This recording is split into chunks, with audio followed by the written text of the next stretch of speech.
माना कि आपका माना कि आपका गुण आप अलग तरह से देखते हो, लेकिन आप कण कण चर चर में आप बसे हो।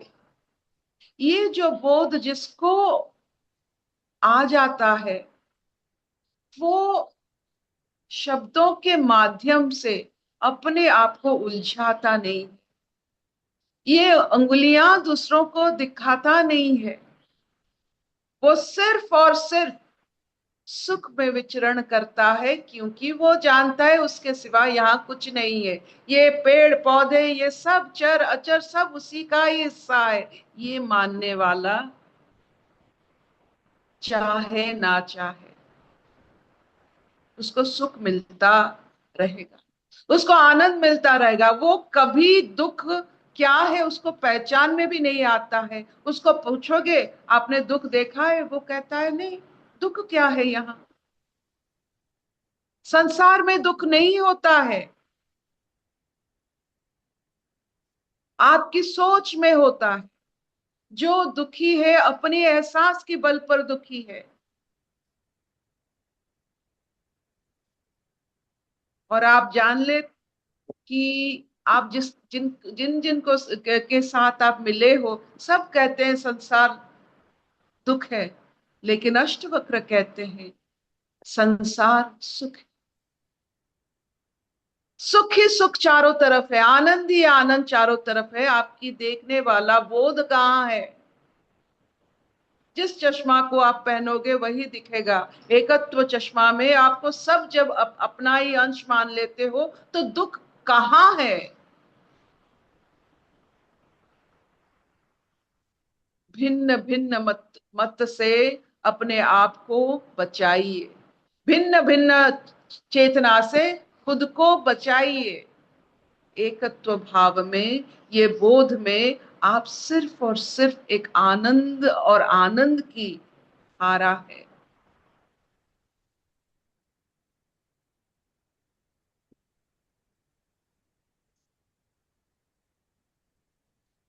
कभी कभी ये होता है, सांप की विष पर,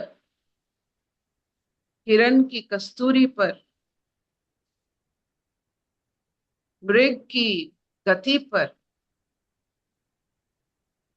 ये लगता है कि कोई और ये सब कर रहा है, ये आपकी हिस्सा है।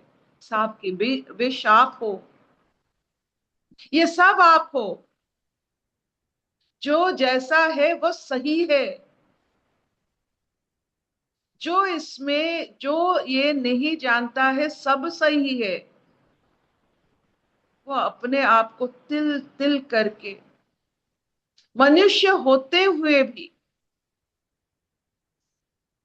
वो मनुष्य का जो उसका जो अंश है, जो उसको पाने की यूं ही उसको मिलता है, वो खो देता है। वो है सिर्फ और सिर्फ आनंद। पशु आनंद समझते नहीं है।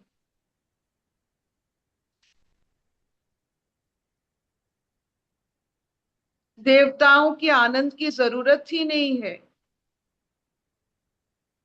ये सिर्फ मनुष्य को प्राप्त होने वाला एक अनुभूति है, वो है आनंद। और संसार आनंदमय है। एकत्व भाव में संसार आनंदमय है, अनेक भाव में ये संसार विचलित करता है। आप देख लो आप कहाँ।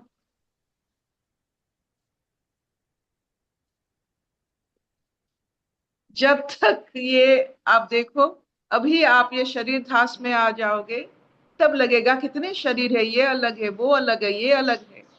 आप आ जाइए एकत्व भाव में, बोध भाव में आ जाइए। आप में सब, आप सब में समा जाएंगे, सब आप में समा जाएंगे, आप विस्तृत होते चलेंगे। ये विस्तृत भाव में आप देखो चारों तरफ जब आप हो, किसके साथ आप रंजिश करोगे?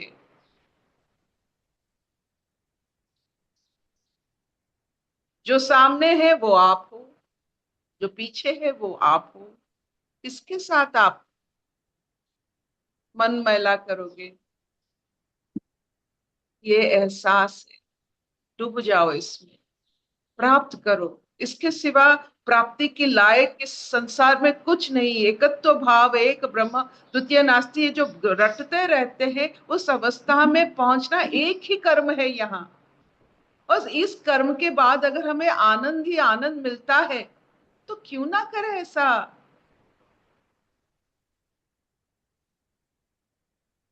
क्या इतना चलेगा? हाँ मामा। कोई प्रश्न? हम्म।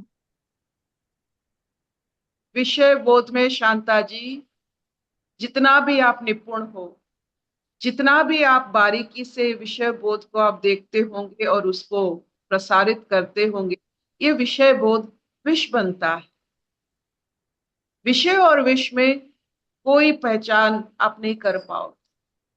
Don't go into detailing of those things which are changing their shapes every moment. आकार के पीछे पड़ोगे,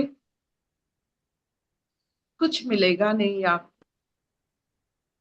निराकार के पीछे पड़ोगे और खुद को निराकार की सत्ता का हिस्सा मान लोगे, आकार छूट जाता है, आपका ये विषय बोध छूट जाता है। आप सिर्फ और सिर्फ अमृत पान करते हो, विषय से विष बनता है। असतो मां सद्गमय, तमसो मां ज्योतिर्गमय, मृत्युर्मां अमृतंगमय।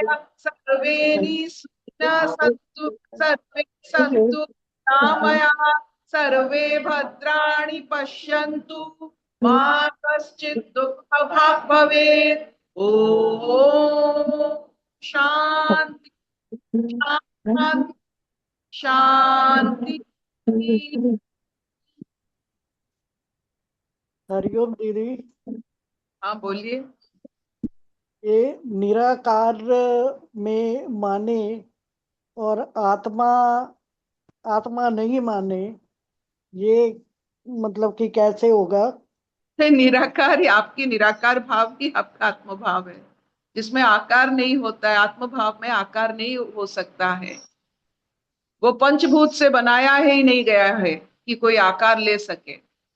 पंचभूत से परे जो पंचभूत बनाया है वही आत्म भाव है, वही निराकार सत्ता है, जिसमें आकार सत्ता बनता है। वो सबस्ट्राटम है, आकाश में बादल बनता है, निराकार में आकार बनता है। तो आप में निराकार और आकार है, तो आपको निराकार तक पहुंचने के बाद ही आप सुख में इस संसार में विचरण कर सकते हो। इसमें कोई द्वंद नहीं। ये निराकार भाव को ही हम चेतना कहते हैं, चैतन्य कहते हैं, ब्रह्म कहते हैं, ये सब कहते हैं वही निराकार भाव में, जिसमें कोई आकार नहीं बन सकता है, कोई अस्थिरता नहीं हो सकता है, कोई पहलू नहीं हो सकता है, कोई विषयबाजी नहीं हो सकता है।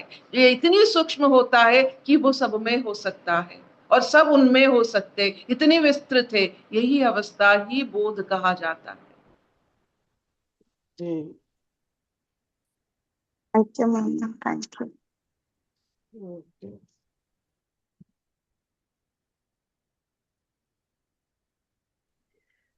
प्रभा जी हरिओम।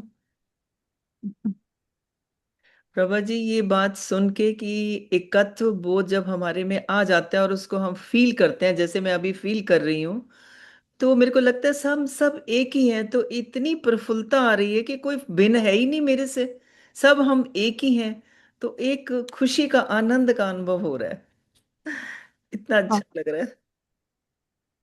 इसी को बढ़ाते चलो, हाँ जी। वो क्या अंदर से स्थिति बन जाएगी। हाँ जी। हम्म।